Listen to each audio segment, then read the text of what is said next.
Buenas tardes, ¿me van escuchando, por favor? ¿Me escuchan? Sí, doctor, sí se escucha todo claro. Bueno, ya creo que vamos comenzando. ¿Cuántos más o menos son ustedes en alumnos para calcular? Ya están la gran mayoría, creo, ¿no? Sí, doctor, somos 63 y hay 50 personas. Ya.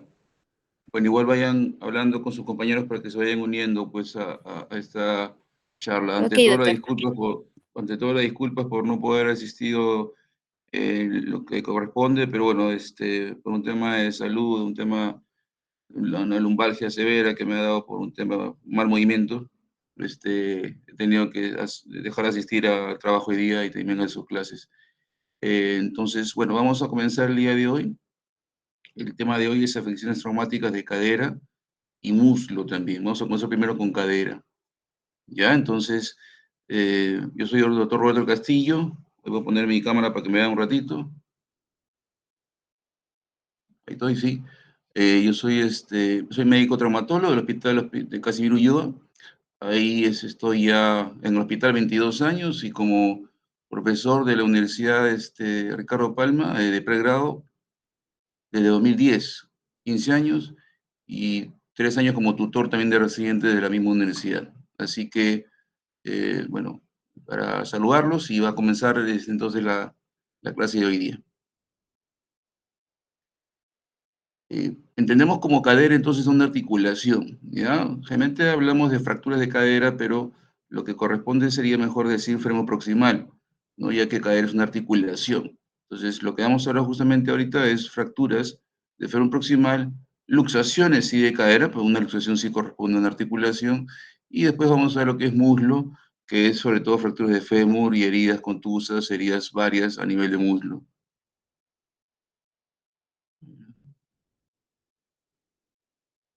Voy a pasar a la siguiente, no paso. Entonces, lo que vamos a hacer ahora entonces, al final de la clase, es saber reconocer, ¿no? Y definir una fractura de fémur proximal, hacer el diagnóstico y tener una idea de tratamiento de una fractura de la misma, ¿no? Unas nociones sobre todo de cómo tratar una fractura de fémur proximal. Esta es la típica imagen, ¿no? Creo que ustedes cuando han visto pacientes que llegan en camilla, ¿no? Sobre todo adultos mayores y sobre todo mujeres, que vamos a ver después por qué, ven esta imagen típica en la cual vemos en el miembro inferior derecho un acortamiento, una rotación externa y generalmente una semiflexión de cadera, ¿no? Esto nos hace pensar en una fractura justamente de fémur proximal. ¿Ya? La fractura es el desplazamiento, ¿no? Los músculos, generalmente pues los glúteos son los que elevan la cadera hacia arriba, el miembro inferior hacia arriba la traccionan y hacen el desplazamiento. Ustedes saben que las fracturas, el grado de desplazamiento va a depender de la inserción muscular de los segmentos donde se haya fracturado, ¿no? Ahí define sobre todo el desplazamiento. Entonces, esto es a nivel de la semiología, ¿no? Lo primero que ustedes van a hacer es la inspección y ver ese paciente. Ya con un paciente que ven así, ya pueden estar diagnosticando o sospechando una fractura de fémur proximal. Entonces, son aquellas que se producen, ¿no? Digamos, en la parte proximal del fémur, ¿ya? En la epífisis y metáfisis proximal del fémur. En adultos mayores, ¿no? Sobre todo en mujeres, son de baja energía, ya que generalmente estamos hablando de pacientes pues, con un tema de fracturas patológicas por osteoporosis, ¿no? Gente, mujeres posmenopáusicas. En jóvenes sí son generalmente ya de alta energía, ¿no? Que les digo, fracturas por accidente de tránsito, atropellos, precipitaciones de altura, etcétera. Entonces vamos a ver si diferencias entre una y otras, ¿no? Y vamos a irlo viendo durante la charla. Vamos a dividir la fractura de fémur proximal en cabeza, cuello y región trocantérica. En esta imagen de aquí pueden ver, eh, ven el cursor, ¿no? Sí, doctor. Ya. Entonces, ahí ven la cabeza, esta es la cabeza, esta es la región del cuello y esta es la región trocantérica. Vamos a dividir fracturas de cabeza, de cuello y región trocantérica, y por debajo del trocánter menor, 5 centímetros hasta abajo, se considera la fractura que es subtrocantérica, ¿ya? A su vez tenemos las de cuello y las subcapitales puras, que son estas de acá, las transcervicales que se atraviesan el cuello, las bases cervicales, ¿no? Esas serían las tres formas de fracturas de cuello, y la región trocantérica que vamos a ir viendo, ¿no? Que comprometen del trocánter mayor al menor. También dividimos en fracturas intra y extracapsulares. Las intracapsulares son aquellas que se producen de aquí, de la línea trocantérica, justamente el lugar de inserción de la cápsula articular, hacia adentro, ¿no? ¿Qué quiere decir? Que son las fracturas de cabeza y cuello. Las fracturas intracapsulares y las fracturas por fuera son las extracapsulares, tanto las trocantéricas como subtrocantéricas. La clasificación AO es una clasificación que creo que ustedes ya la están viendo en todas sus rotaciones, en sus hospitales. Es una clasificación alfanumérica de muchos años de antigüedad, creada originalmente en Suiza, ¿no? Donde, bueno, es origen este instituto de osteosíntesis, ¿no? En conjunto con también algunos profesores alemanes, hace más de 70 años por lo menos, se hace esta clasificación, ¿ya? Clasifica en números y en letras, ¿ya? Entonces, los números primeros hablan, como ustedes bien han visto, de la, digamos, de qué hueso es, ¿no? ¿Qué hueso? ¿Ya? En este caso, por ejemplo, el 1 sería húmero, el 2 es radiocúbito, el 3 es fémur y el 4 es la tibia, peroné. En este caso, el 3 estamos hablando que sería fémur, ¿ya? A su vez, vamos a dividirlo en 1, 2, 3. Como ven ahí en la imagen, fémur proximal o el hueso proximal corresponde a 1, o es la epífisis proximal. La 2 es la diáfisis y la 3 es la epífisis distal. ¿Ya? Entonces, así vamos a tener que dividir cualquier hueso largo. ¿Ya? 1 en epífisis proximal, 2 diáfisis y 3 en epífisis distal. ¿Ya? Vamos avanzando. Ahora, ya propiamente a nivel de la región del fémur proximal, vamos a dividir en, estamos hablando que 3-1, y estamos hablando del fémur proximal, el acápite A sería región trocantérica, B cuello y C cabeza. ¿Ya? Entonces, eso es importante que ustedes lo sepan porque generalmente la nomenclatura que vamos a utilizar tanto en las clases como en los exámenes va a ser así, ¿no? En una fractura 3-1A, ¿no? Después vamos a ver, bueno, las subclasificaciones de ellos, pero vamos a decir así, no vamos a decir región fractura trocantérica, no. Vamos a hablar por este sistema de números y letras, ¿ya? Entonces es importante que ustedes lo dominen y sepan. Comenzamos entonces con las fracturas de cabeza femoral, ¿ya? La gran mayoría de ellas se asocian a luxaciones de cadera. Pueden ser de tipo avulsivas. El término avulsión significa arrancamiento, ¿ya? Arrancamiento puede ser por inserción de un tendón o un ligamento, ¿no? En este caso, generalmente el ligamento redondo, ¿no? Que se inserta, pues, en el fondo acetabular y va hacia la cabeza, que puede, cuando hay una luxación, puede arrancar un pedazo de cabeza, el ligamento insertado. Por hundimiento, esta se va a dar generalmente cuando la cadera se luxa, el fémur se luxa y golpea la cabeza contra una ceja acetabular, sea posterior o anterior, hundiendo la cabeza, ¿no? O también puede fragmentarla, que ya sería más complejo. Entonces, en esta imagen, acá arriba, tenemos, por ejemplo, una avulsión. ¿Ven el ligamento ahí? Está avulsionando un fragmento grande en este caso. En este caso acá hay un hundimiento. Si se ven, hay como que falta un pedazo porque se ha hundido en la cabeza. Y acá ya hay fragmentación, ¿no? Que puede ser cabeza, cuello, o generalmente a nivel sobre todo de la cabeza. Acá hay subtipos, ¿no? Ahí vienen las avulsiones, ¿no? Fragmentos pequeños, fragmentos más grandes, ¿sí? Los hundimientos va a depender de qué zona o qué parte de la cabeza femoral se ha hundido. Y por último, las fragmentadas va a depender de la zona y de los, digamos, de los fragmentos, de la cantidad de fragmentos que pudiera haber. Seguimos. Entonces aquí, por ejemplo, ¿no? Hay una, si ustedes se dan cuenta en esta radiografía de aquí arriba, no hay una congruencia articular, está subluxada la cadera, está subluxada, miren acá como que falta algo y hay un espacio muy grande entre la cabeza y el fondo acetabular.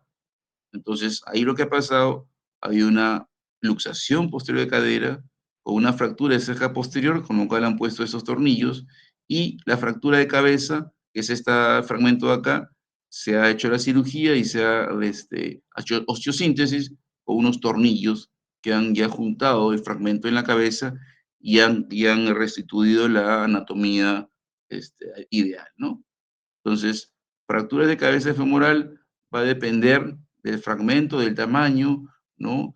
Para poder decidir qué hacer. A veces son pequeños fragmentos muy pequeñitos que a veces pueden solucionarse por vía artroscópica o fragmentos grandes como esto, ya es mejor hacer osteosíntesis, ¿no? Con tornillos en este caso. La osteoporosis sabemos que es un factor de riesgo para este tipo de lesiones siempre, ¿no? La osteoporosis, bueno, generalmente estamos hablando de pacientes pues adultos mayores, mujeres, ¿no? Y vamos a ver pues generalmente fracturas de radio distal, fracturas de columna y fracturas a nivel del, en este caso, el fémur proximal. Importante esto, ¿no? La mortalidad es muy alta. Ustedes vean y lean ahí, ¿no? Al año llega hasta un 12 a 36%, ¿no? Entonces, va a depender de varios factores, ¿no? A veces las comorbilidades del paciente, el apoyo que pueda tener el familiar del paciente, la demora en el tratamiento también es importante, ¿no? Idealmente deberían operarse todas estas fracturas de cadera o fémur proximal en los primeros 2 o 3 días, ¿no? Pero ven ustedes en los hospitales, generalmente el común es operarlo después de 15, 20, 30 días o más, ¿no? Por el tema, sobre todo de materiales, ¿no? Ven que la mitad solamente regresa al hogar, ¿no? Muchos de ellos pues ya se vuelven muy dependientes, ya pues no pueden seguir su vida anterior. Muchos de ellos viven solos, después de ello ya es imposible que vivan solos por el tema de recuperación y a veces tienen que ir a un centro pues digamos de geriátrico, una casa de reposo, ¿no? Y al año, bueno, a veces depende de cada factor, ¿no? Pero también son pocos los que puedan volver a caminar. Eh, Todos estos son factores muy importantes porque contribuyen mucho también a un tema depresivo, ¿no? La depresión es muy común en estas personas, ¿no? Lamentablemente por todo lo que estamos hablando, ¿no? Hablamos entonces ahora de fracturas de cuello. Son generalmente de origen osteoporótico, así, por un mecanismo indirecto, ¿ya? Estas fracturas no se producen por un golpe. Estas fracturas de subcapitales, transcervicales o bases cervicales se producen generalmente por el paciente está caminando, camina, ¿no? Y tropieza con un objeto, con la alfombra, etcétera, y gira, ¿no? El cuerpo con el pie fijo o con la pierna fija, ¿no? Entonces ahí hace el mecanismo de torsión y se fractura el paciente parado o la paciente parada. Y ya cae con la fractura instalada, ¿no? Entonces no es por un mecanismo directo, no es por golpe, sino es por torsión, ¿no? En este caso, y bueno, son de manejo quirúrgico. Todas las fracturas de fémur proximal deben operarse a no ser que el estado del paciente sea muy crítico y que, bueno, medicina interna o cardiología dé una contraindicación para, ¿no?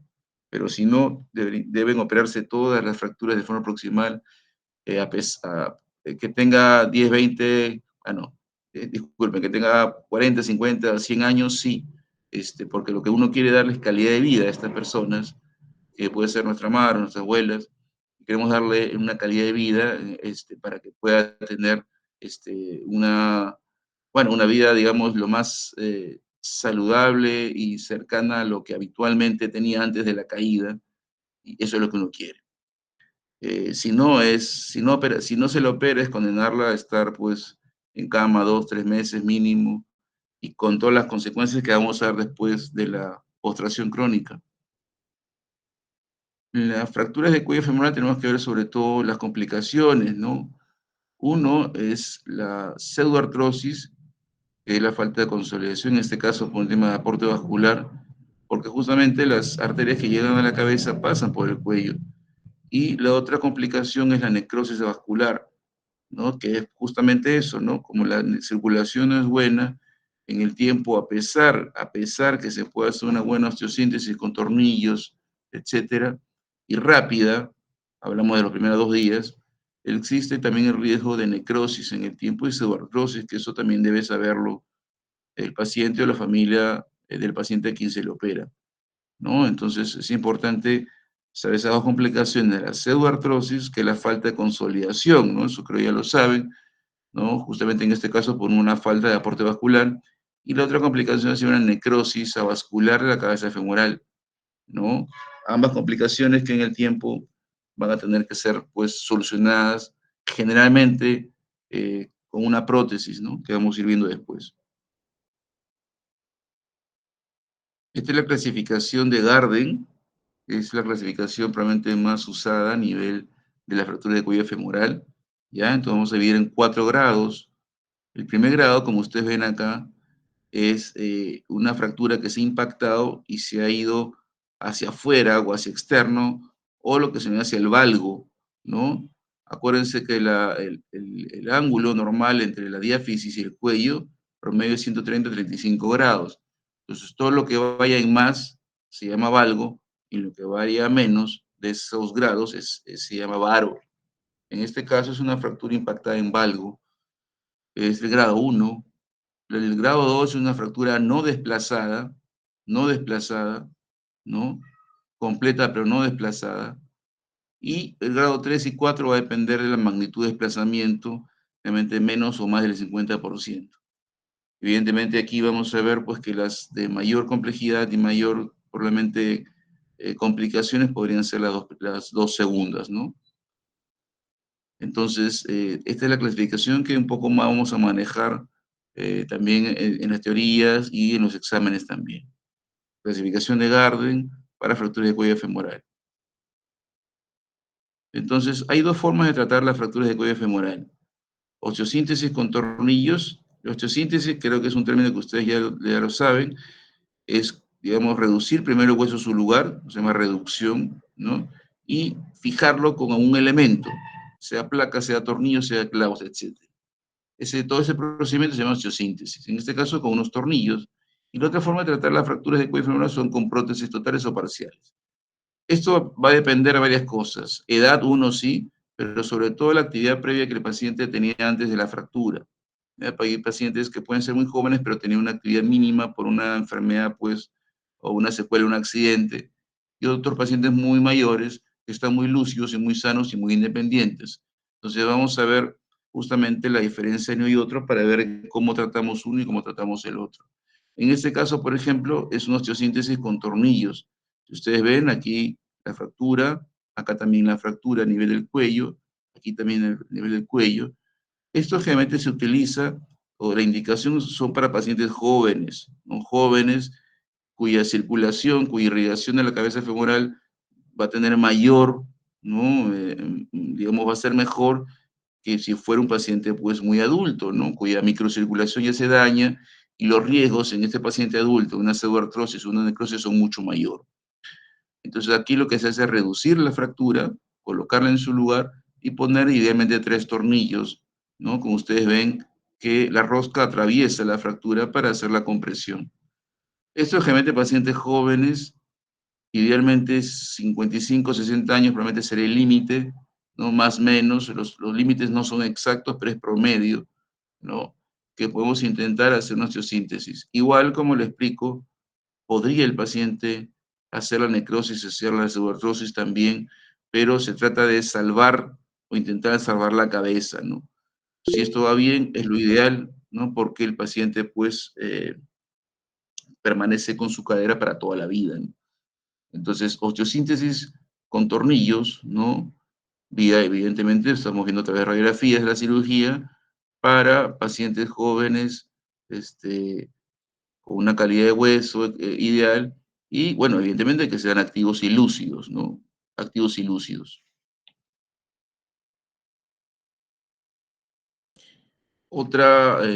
¿Alguna pregunta hasta acá, chicos, por favor? ¿Alguna pregunta para poder seguir? Sí, escucho. Doctor, una pregunta.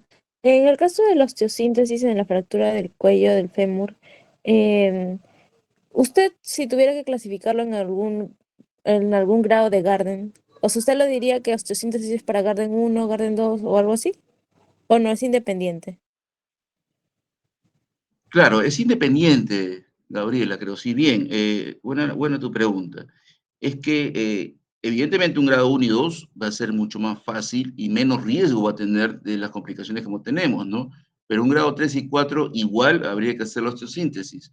O sea, ahí viene ya la reducción de la fractura, ¿no? La reducción, ¿no? O sea, colocar el hueso, digamos, en su lugar, la fractura más anatómicamente posible y hacer osteosíntesis. En este caso es para cualquier tipo de Garden, ¿no? Cualquier tipo de Garden.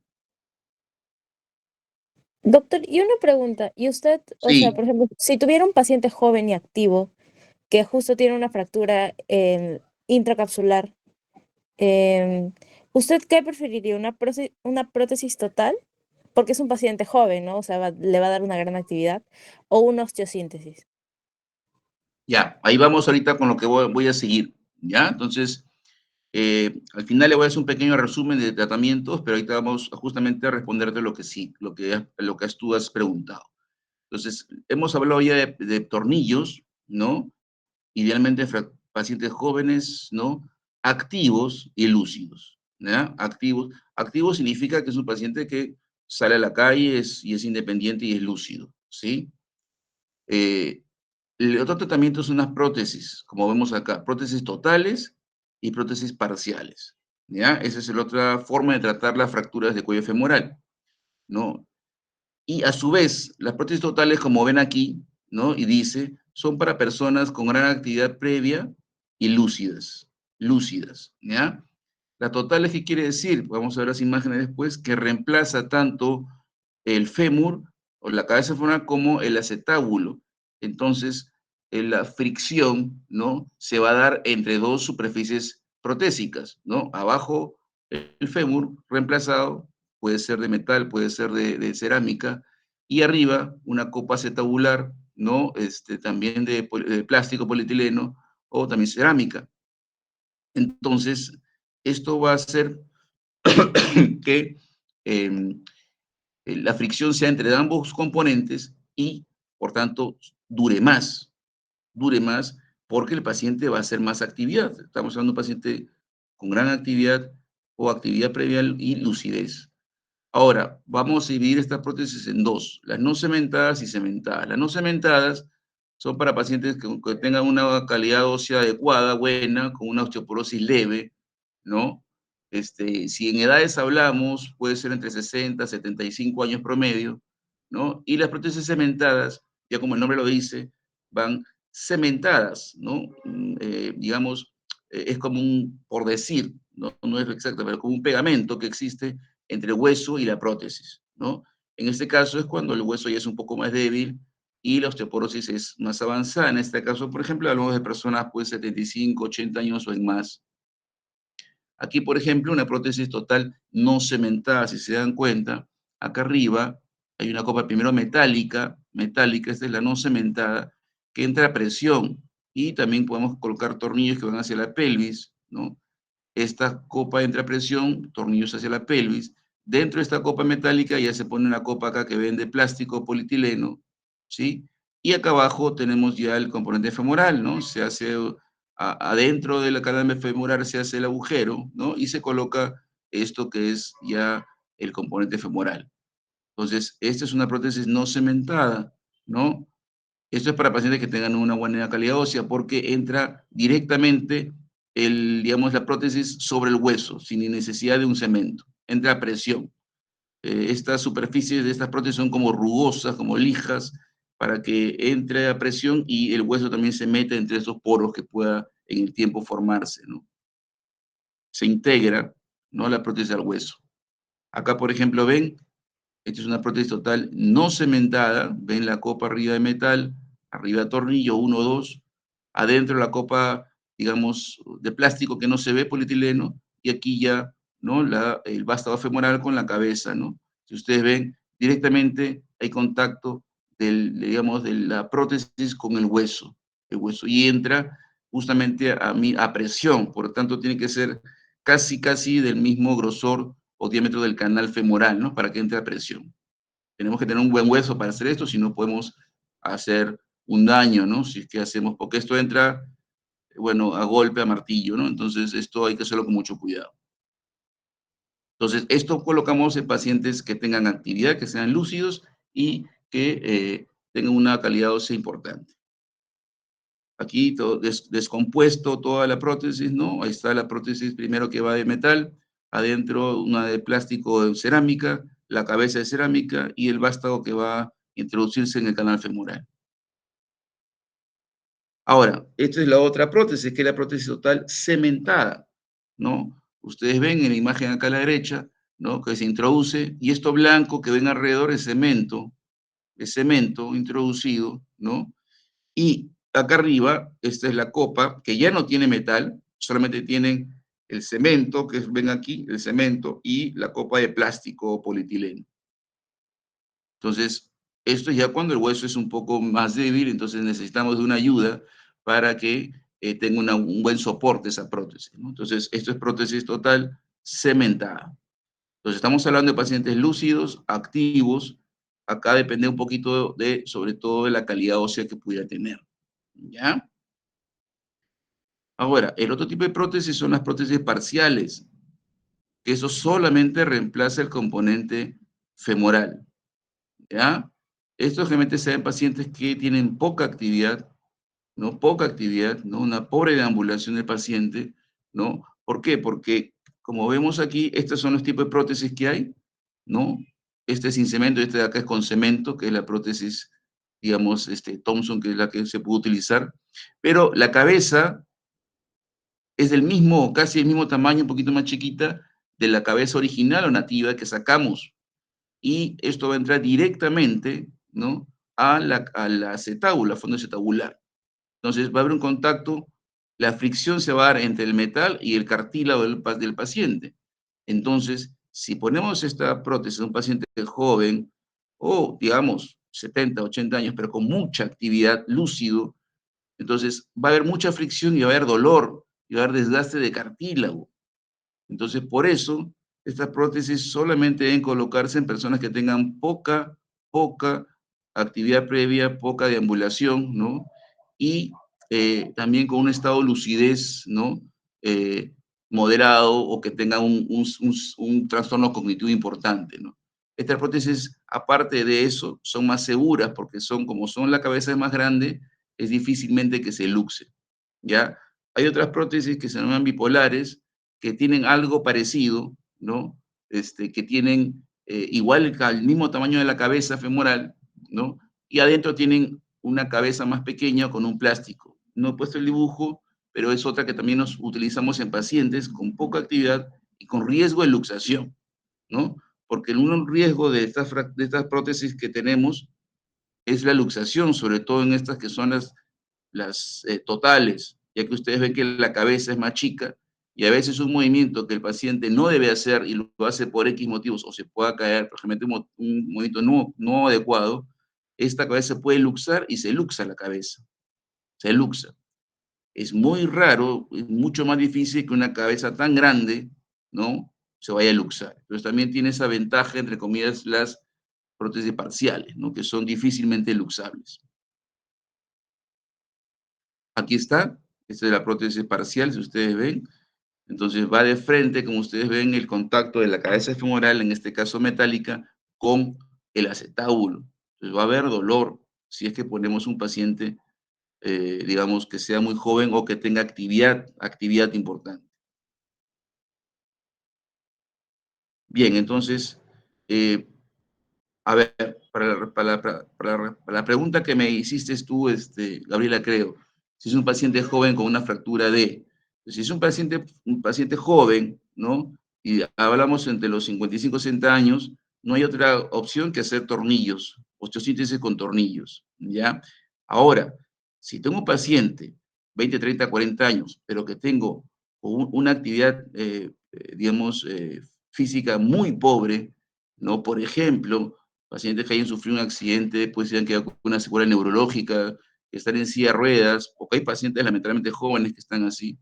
En este caso, le pondría mejor una prótesis, ¿no? ¿Por qué? Porque va a moverse mucho más rápido, ¿no?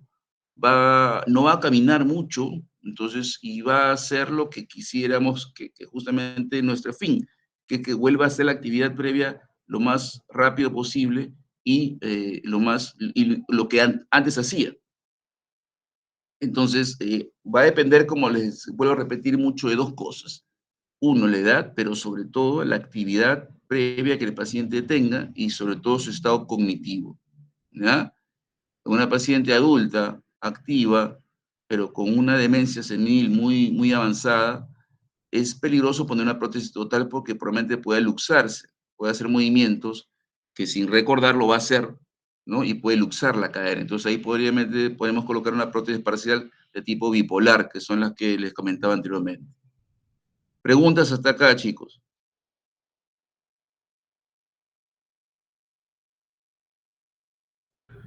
Todo claro, doctor. Bien. Después vamos a hacer un resumen, pero vamos a ir avanzando entonces.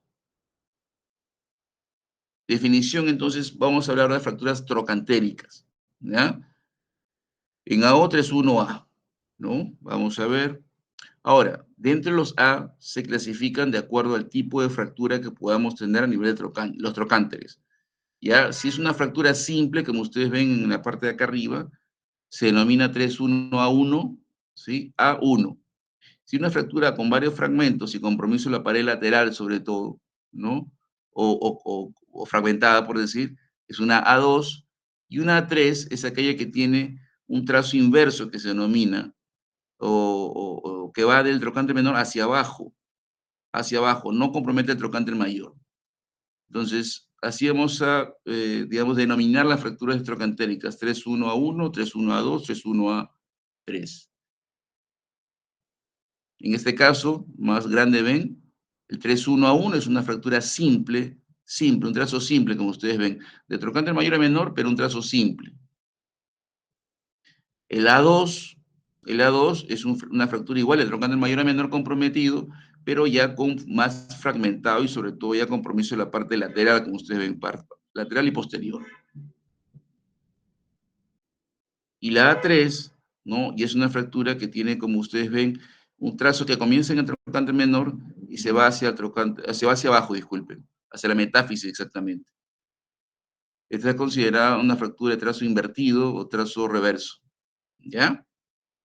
Cada una tiene una forma de tratar diferente. Generalmente estas fracturas sí son por mecanismos directos, por golpes, traumas, etcétera. En este caso de pacientes adultos, también adultos mayores y algunos adultos jóvenes también en este caso se puede dar.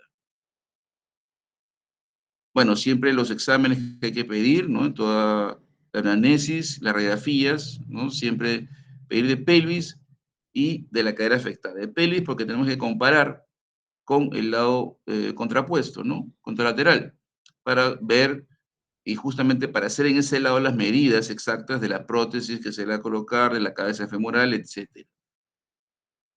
O también estudios se pueden pedir tomografías o resonancias de acuerdo a la duda que tuviéramos diagnóstica. En este caso, por ejemplo, ¿no? Es una fractura bien compleja, ¿no? Bien compleja. Por lo menos sería una 3-1-A2, ¿no? Porque tiene un compromiso, sobre todo trocantérico, y se va hacia abajo y tiene extensión hacia incluso de la parte metafisial diaficiaria, ¿no? Entonces, la tomografía nos sirve para ver qué, por ejemplo, en este caso, ¿no?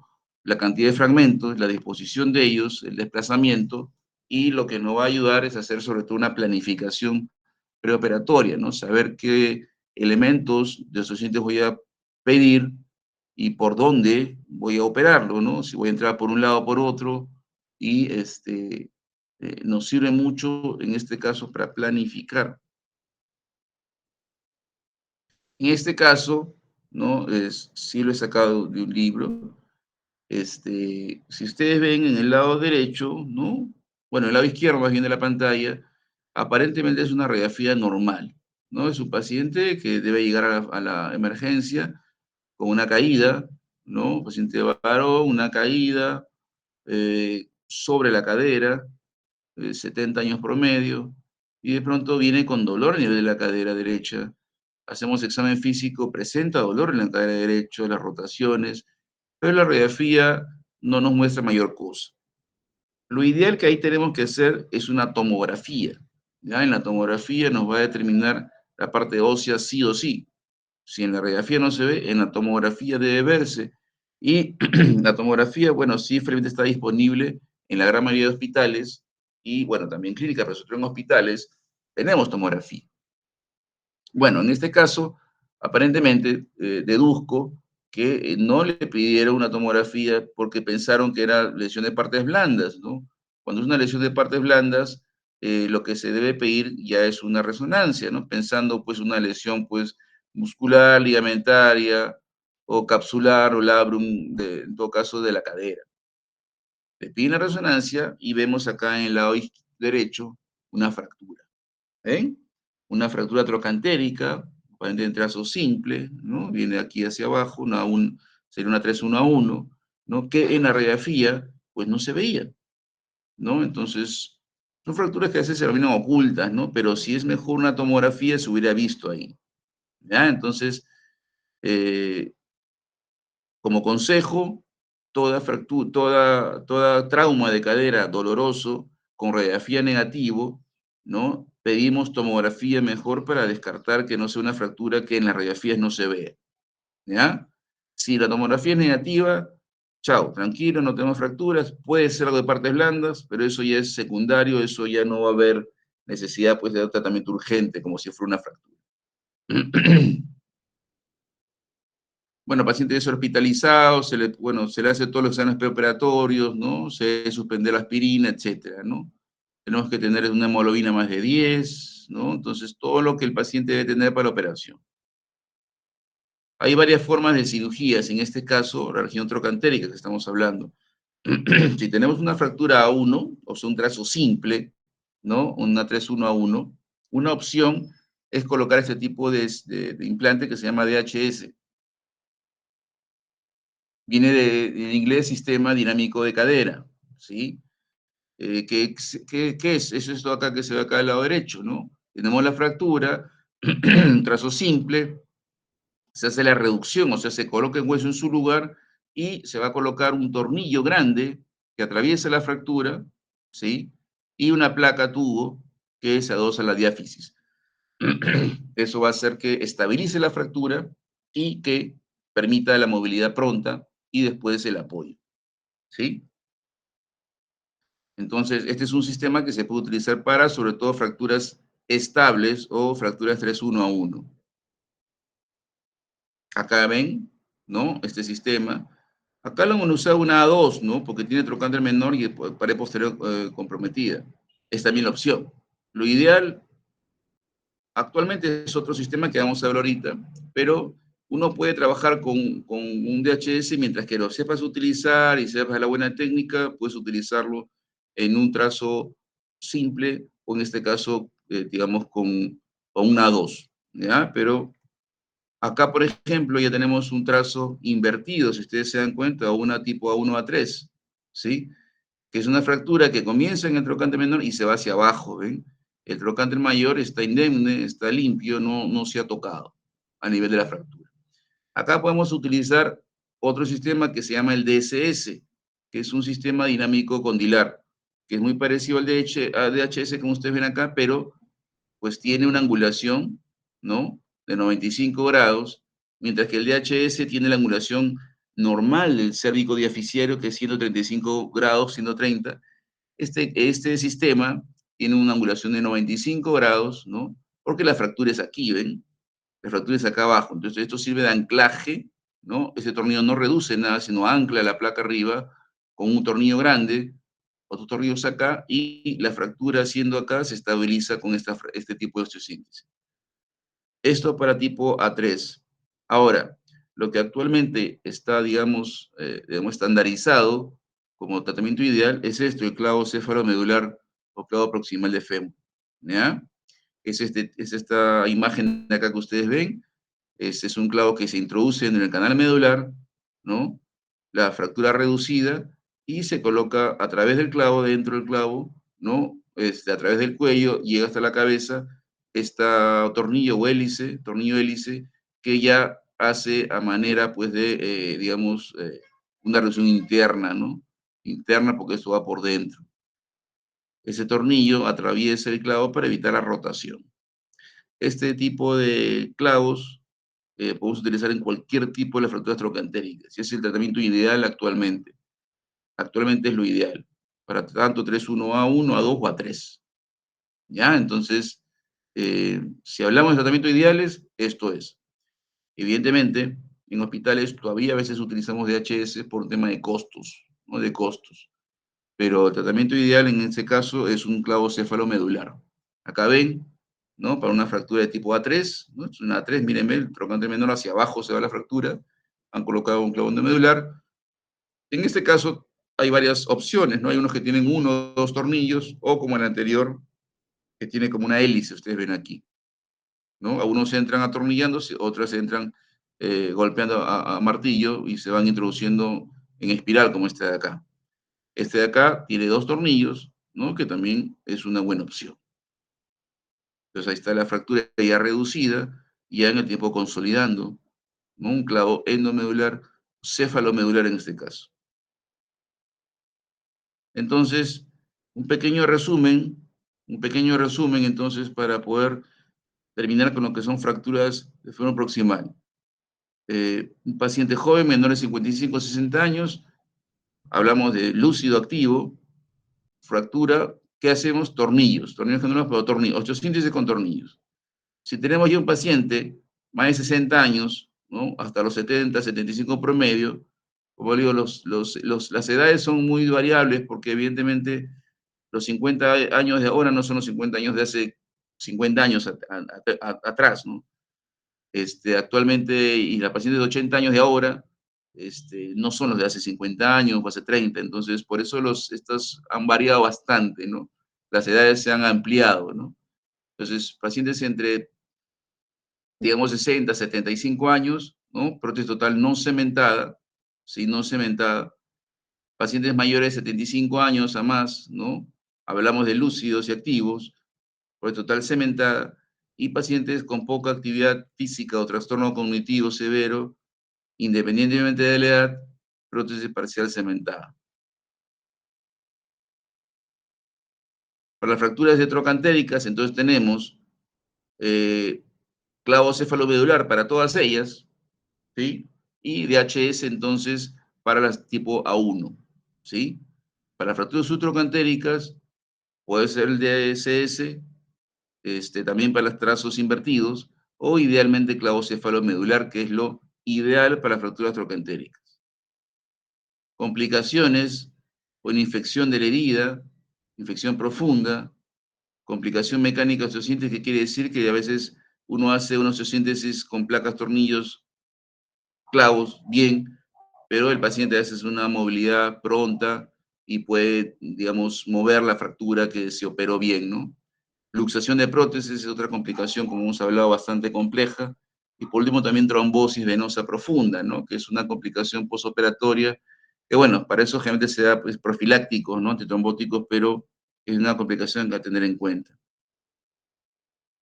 Preguntas, chicos, entonces, sobre fracturas de fémur proximal, por favor, para seguir con luxaciones y después muslo.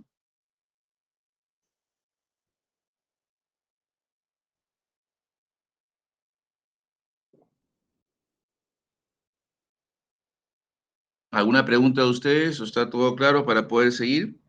Todo claro, doctor. Todo claro, doctor. Disculpe una pregunta. Sí, En el caso del uso para el DSC, es para subtrocantéricas, pero también el 3-1 A3 no sería para las intertrocantéricas. claro, claro, es lo que hemos dicho. Para al 3-1 A3, que los trazos invertidos, en los cuales el trocánter mayor está indemne, ahí podemos colocar el DCS.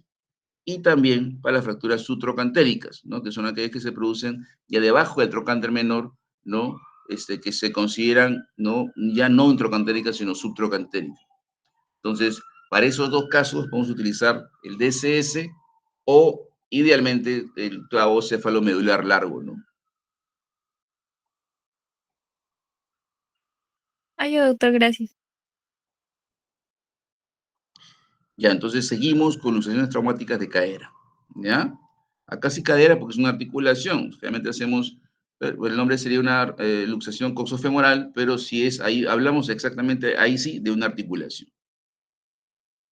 Vamos a hablar de las traumáticas, también existen no traumáticas, pero en este caso las traumáticas. Aquí también, esta imagen la pongo porque es importante también los riesgos el riesgo de una complicación no tan frecuente, pero que debe saberse el paciente, es una necrosis también vascular de la cabeza femoral. Cualquier luxación que se produzca en el tiempo de cualquier hueso puede producir, ¿no? Una necrosis, más aún cuando, bueno, se reduce, pues, a mayor tiempo, pues, del momento de la luxación, ¿no? Entonces, contra más rápido se haga, el riesgo es menor. Igual existe un riesgo que por lo menos hasta 2 años después, y eso hay que hablar bien con los pacientes, en cualquier luxación, puede haber una necrosis de la cabeza, en este caso femoral, cabeza humeral, etcétera. Bien, entonces acá dividimos, como ustedes ven aquí, el acetábulo, ¿no? En cuatro, ¿sí? En cuatro, ¿no? Justo a nivel del fondo se hace una línea paralela y otra perpendicular, y vamos a ver 4 lugares donde se puede luxar la cadera, en este caso el fémur, ¿sí? Hacia atrás, estos dos de acá, y hacia adelante o anterior, estos de acá. Posterior, anterior. Posterior ilíaca, que es la más común, vamos a ver la más común, ¿sí? En el cual el paciente va a tener una rotación interna, ¿sí? El miembro acortado, ¿no? Vamos a ver después las posiciones típicas. Abajo, ¿no? Posterior y abajo la isquiática, ¿sí? Más rara, ¿sí? Y adelante, o las anteriores, la púbica y la obturatriz. Dentro de ellas, la obturatriz es más común en luxaciones anteriores. ¿Ya? Entonces, importante que ustedes sepan la dirección de, en este caso es el fémur que se luxa, es quien da el nombre a la dirección. Aquí ven, en todo caso, ven una luxación obturatriz, anterior obturatriz. Ustedes ven, está la cabeza adelante a nivel del agujero obturador, que no se ve porque está un poco rotada esta pelvis, ¿no? Entonces, son raras, pero de hecho más común siempre son las posteriores que ustedes van a ver bueno, que podamos ver en todo caso en sus rotaciones, pero son de mecanismos traumáticos, ¿no? Estos generalmente son accidentes de alta energía, caídas de altura, accidentes de tránsito, atropellos, pasajeros de autos, ¿no? Y en pacientes jóvenes. Un paciente adulto mayor, ante un mecanismo tal, va a haber una fractura antes que una luxación. De tal luxación vamos a ver en pacientes jóvenes totalmente, ¿ya? Menos de 45, 50, 45 años, menos. Aquí entonces, un paciente del hospital, como ven, es la posición típica, ¿no? De luxación anterior de cadera, anterior, o también de la posición impúdica, ¿no? Con la pierna abierta. Ustedes ven ese paciente, llegó a la guardia hace un tiempo, en estado etílico completo, ni sabía qué le había pasado, pero vino con una luxación anterior. Entonces, acá vemos cómo hacemos la reducción. En este caso, mi ayudante, ¿no? El doctor también pone una sábana, como ustedes ven, debajo, ¿no? Envolviendo el muslo, ¿no? Bien en la raíz del muslo, bien pegado, digamos, a la región inguinal, ¿no? Y hace tracción hacia afuera, y yo hago la tracción en sentido axial, ¿no? Hacia mí, digamos. El paciente tiene que estar anestesiado, por eso tiene que hacer las operaciones, ¿no? Entonces, ahí se consigue, ¿no? Si ustedes se dan cuenta viendo esta imagen, con la sábana aquí, tratamos de jalar hacia afuera, ¿no? Y con la tracción en eje, esto lo llevas hacia acá. Entonces, con un vector hacia acá y un vector hacia allá, llevas esta cadera hacia idealmente la reducción. ¿Ya? Entonces, así tenemos que reducir caderas con luxación anterior. Las posteriores, ilíacas o isquiáticas, generalmente tienen ese mecanismo, ¿no? Que hay golpe, generalmente a nivel de la rodilla, ¿no? Generalmente es un paciente, pues, de pasajero, copiloto, etcétera, golpea con el tablero, a veces golpea con el asiento de adelante, y bueno, la fuerza se hace sobre el eje de la diáfisis y se va hacia atrás, ¿sí? Esta es la posición típica, este es el miembro afectado, este de acá el derecho. Si ustedes ven acá, tiene la posición púdica, ¿no? Púdica, ¿no? Porque púdica viene de taparse, ¿no? Entonces está como tapando. ¿Pero por qué? Porque la cadera está atrás. La cadera está atrás, entonces hay semiflexión, ¿no? Rotación interna y aducción, ¿no? Entonces eso hace que tenga la posición púdica. Aquí, ¿no? Está en rotación interna, ¿sí? Acá rotación interna, en aducción, ¿sí? Se acerca o pasa incluso la línea media del cuerpo y en flexión. Entonces, acá tenemos imágenes ya de una luxación pura. ¿Por qué pura? Porque también podemos tener luxofracturas. Como hemos hablado anteriormente, podemos tener fracturas tanto de cabeza femoral como de acetábulo o de, digamos, de cejas acetabular o paredes, ¿no? Pared acetabular, ceja posterior, o anterior, depende de dónde se luxe, ¿sí? ¿Qué complicaciones o qué lesiones asociadas se pueden tener, ¿no? En una lesión posterior de cadera, una fractura de reborde posterior acetábulo o ceja posterior, ¿sí? Fractura parcelar de la cabeza, que hemos hablado cuando hemos hablado inicialmente de las fracturas de cabeza. Acuérdense que les dije que se asocian a luxaciones de cadera. Una fractura de la cabeza, podemos tener una avulsión o un hundimiento, ¿no? Lo que hemos hablado, como habla de lesión cartilaginosa, es un hundimiento de la cabeza. Una rotura capsular, evidentemente, ligamento redondo también se va a romper, ¿no? Lo otro es el riesgo que el paciente puede tener después, una necrosis vascular, y a veces también lesiones nerviosas, ¿no? Nervio ciático, hay que ver bien eso, ¿no? Entonces, eh, por eso, contra más rápido se haga la reducción, estas lesiones van a ser de menor consideración. Acá en esta imagen, acá van a ver, ¿sí? Una luxación, ¿sí? Y con un fragmento acá, si ven esta radiografía aquí, ¿ya? Este se me ha superpuesto. Esta imagen es de acá abajo, realmente esto de acá. O sea, esta fractura de cabeza es esto de aquí. Y esta imagen de acá, que bueno, sí se ve un poquito, esto de acá es el reborde acetabular posterior que se ha roto. Vamos a ver mejor en otra imagen. Bueno, este es el mecanismo de reducción de las luxaciones posteriores. También el paciente debe estar anestesiado idealmente. Y acá, entre dos personas igual se hace, ¿no? ¿Qué haces? Uno, como ven acá en esta flechita, debe estar eh, el ayudante, ¿no? Colocando sus manos, sus talones de las manos, ¿no? Las manos en las crestas ilíacas, ¿no? De cada lado, ¿no? Haciendo la contratracción, ¿no? Porque toda reducción tiene que tener una contratracción.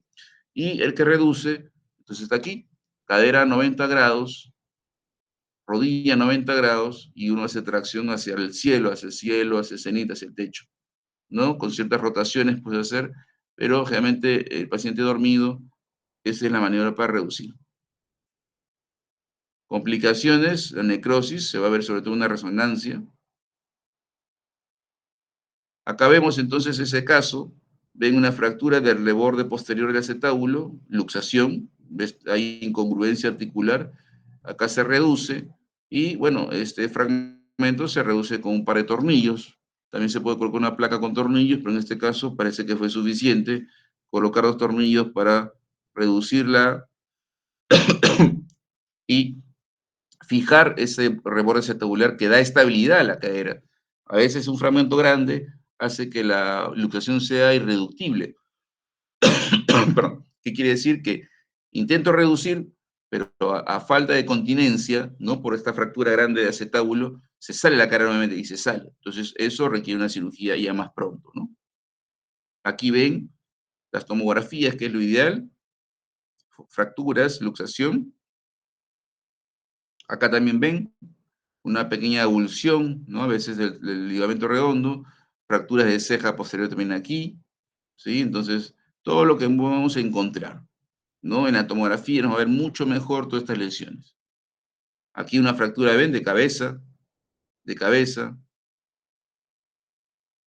Este caso, si ustedes ven, es una luxación posterior, no sé si se dan cuenta, hay incongruencia articular, hay superposición de huesos aquí y aquí también, no está en su lugar, posterior de ambas caderas.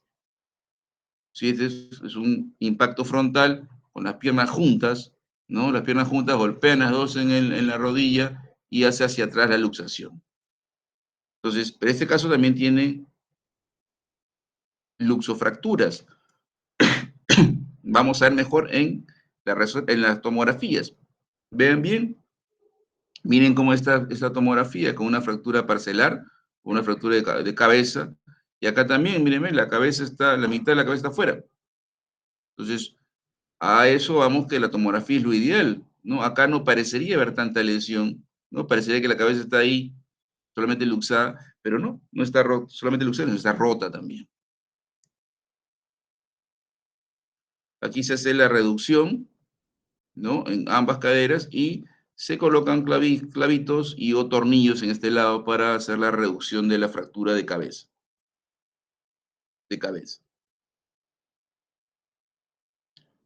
Más imágenes, ya tomografías con osteosíntesis, ahí vemos con los clavitos, los tornillos y ya tiene congruencia articular, ¿ven? Congruencia, ya está la cabeza redonda y tiene la congruencia del acetábulo ahí.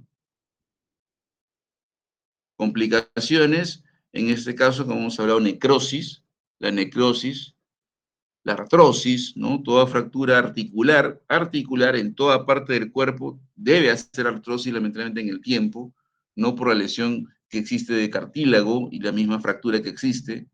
Y lo otro es una complicación que es rara, se llama osificación periarticular o osificación heterotópica.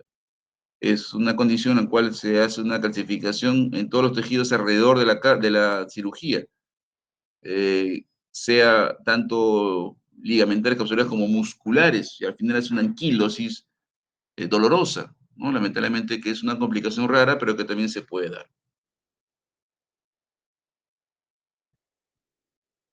Preguntas entonces, chicos, sobre luxaciones, para poder seguir con el último tema que es afectaciones de muslo.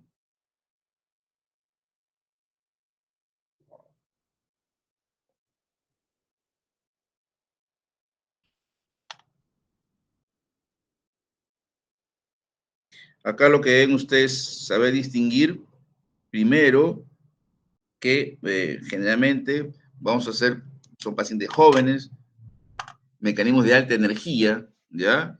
Estamos hablando de luxaciones, mecanismos de alta energía, ¿no? Van a ver las posiciones típicas, ¿no? Tanto la posición púdica como impúdica, ¿ya? Esta de acá es la impúdica, ¿sí?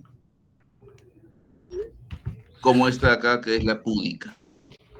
Entonces es importante que ustedes sepan distinguir una y otra. No pedimos radiografías. ¿Me escuchan bien, no? Sí. Pedimos radiografías y confirmamos el diagnóstico y idealmente prepararse para hacer las operaciones con el especialista que ya debe estar ahí o en camino. Ustedes deben distinguir eso. Evidentemente, si estamos hablando de un mecanismo de alta energía, ¿no? Probablemente sea un paciente politrauma y ahí vamos a ver todo lo que es la atención del politrauma, el ATLS, que ya esos tienen que ustedes también saberlo, manejar, el ABCDE, ¿sí? Porque estamos hablando de una alta energía. Hablamos de un accidente de tránsito, una precipitación de altura, entonces que la cadera es algo de todo lo que pueda tener ese paciente. ¿Preguntas entonces, por favor?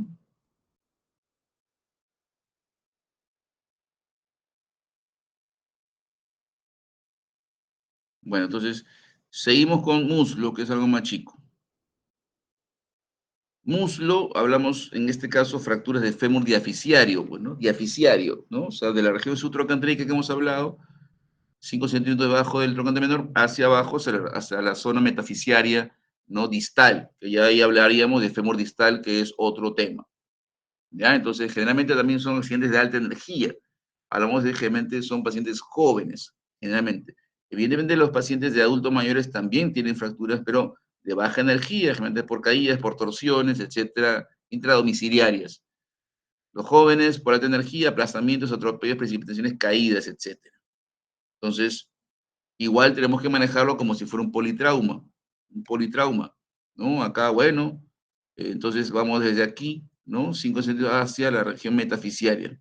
Todo esto es la zona diafisiaria del fémur, ¿no? Que es sobre todo importante por inserciones musculares, ¿no? Y el muslo en sí, por la gran cantidad de musculatura que tiene y evidentemente los tejidos nobles como vasos y nervios que pueda tener. Las fracturas diafisiarias todas se clasifican iguales, todas, ¿no? Todas, o sea, en todo hueso largo, la A sería un trazo simple, ¿sí? ¿Sí?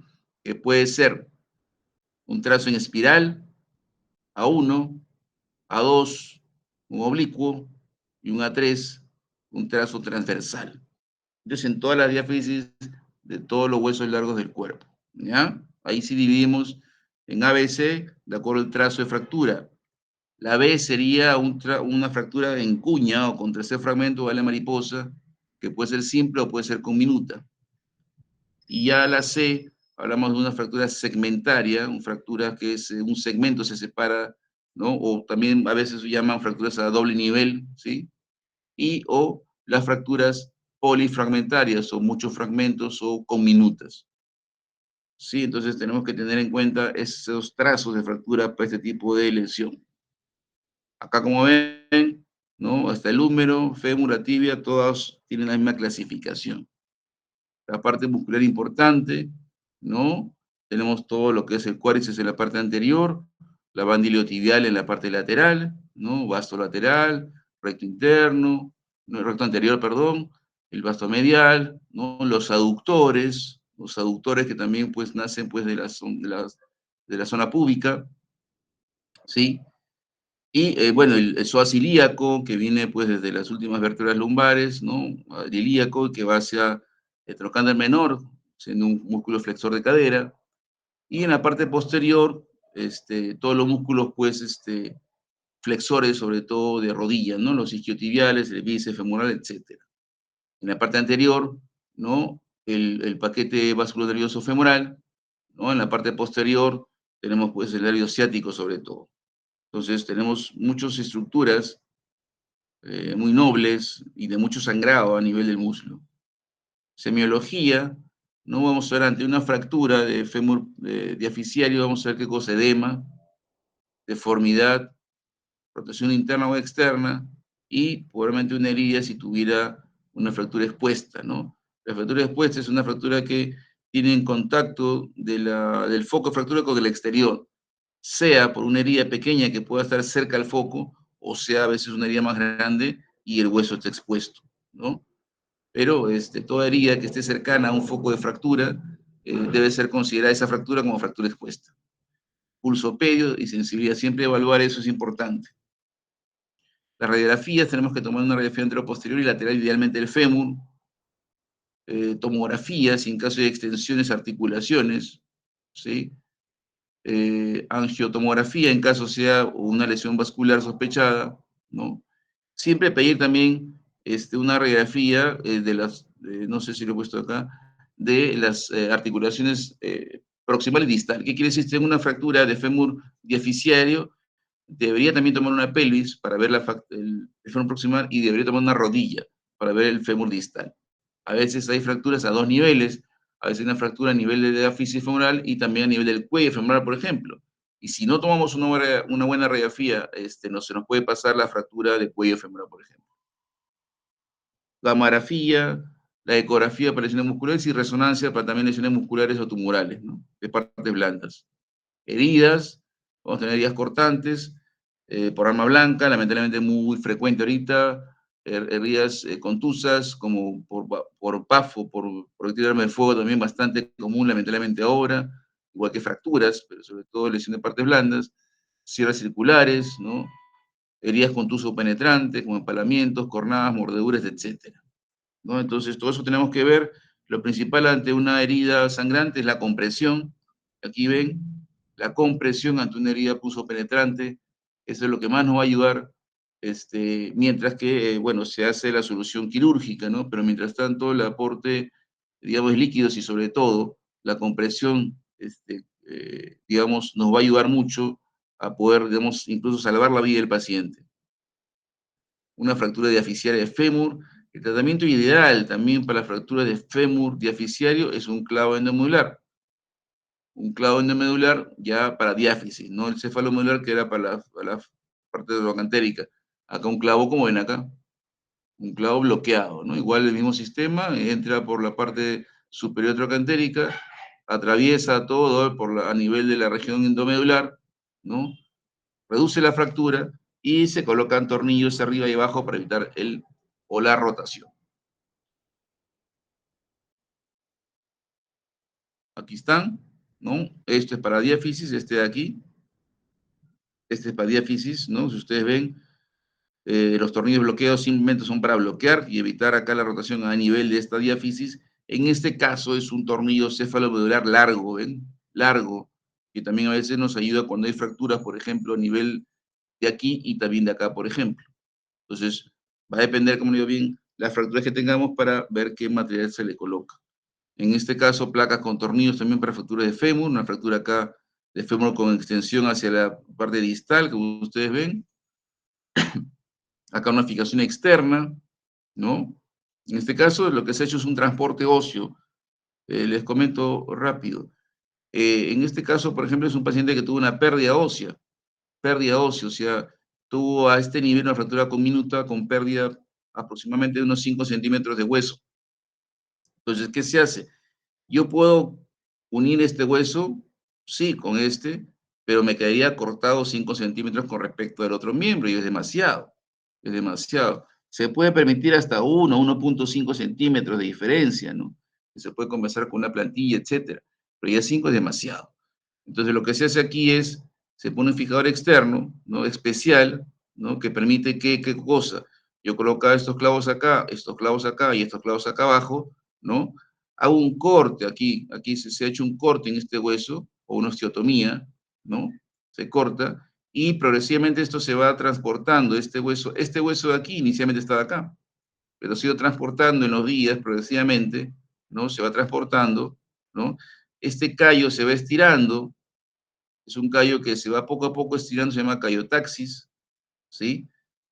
Y bueno, vamos a ver que una vez que se transporta y ya llega donde queremos acá, donde queremos acá.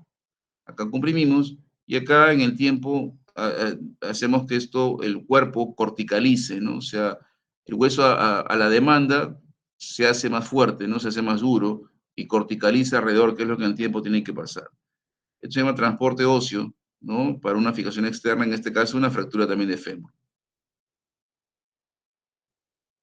En este caso una fractura espiral, ¿ven? Espiral sería una 3-2-1, ¿sí? Una 3-2-1, ¿sí? 3-2, haremos 3 fémur, 2 diáfisis, A, trazo simple, y por espiral, como ustedes ven, la típica espiral va a terminar así en punta, también terminó en pico flauta, en punta.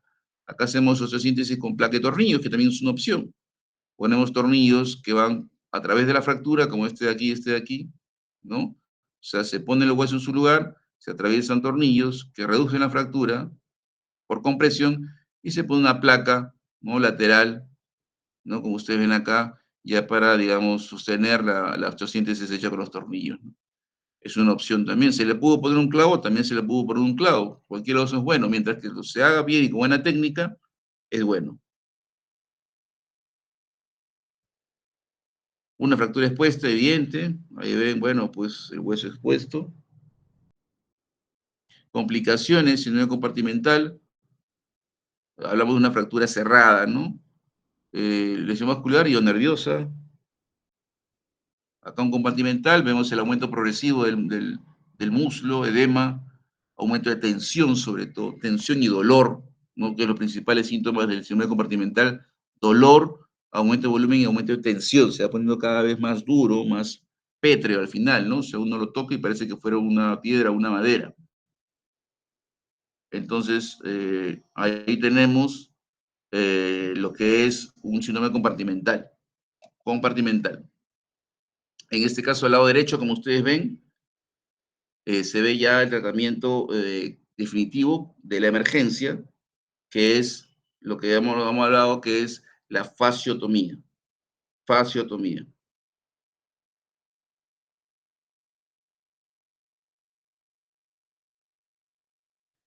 En este caso se hace una fasciotomía en la parte lateral.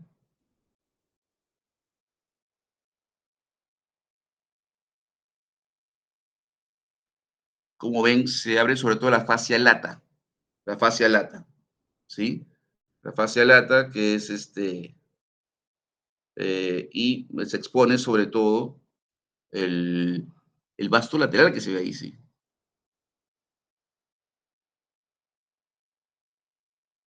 Seguimos entonces.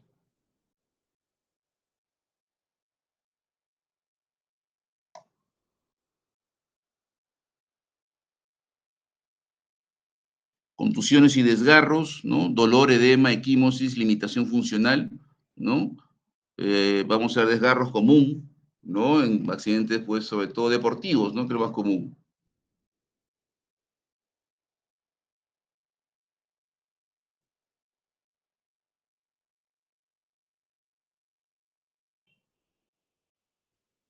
Seguimos. Exámenes auxiliares, ¿no?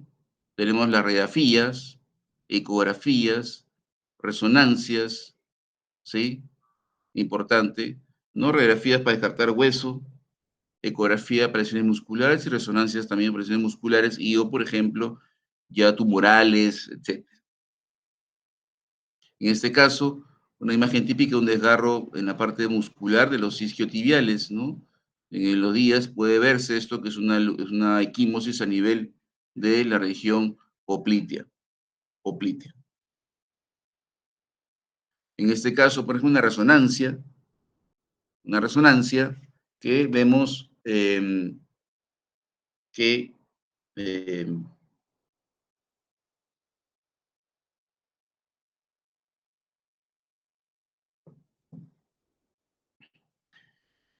el muslo contralateral, lo normal, ¿no? Y acá todo blanco, lo blanco es sangre, y esto es un ovillo muscular, es una ruptura muscular, o sea, es un desgarro de tercer grado, ¿no?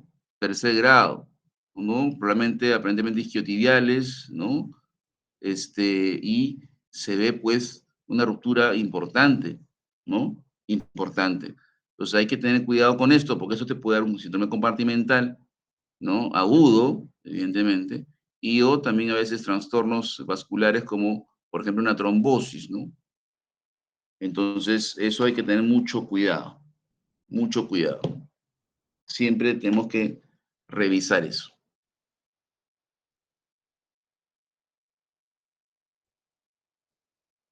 Pregunta, chicos, ¿alguna pregunta quieren hacer? No.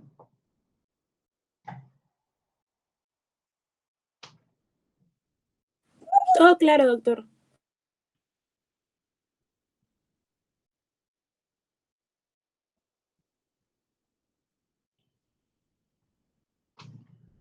¿Alguna pregunta? Pregunta, chicos.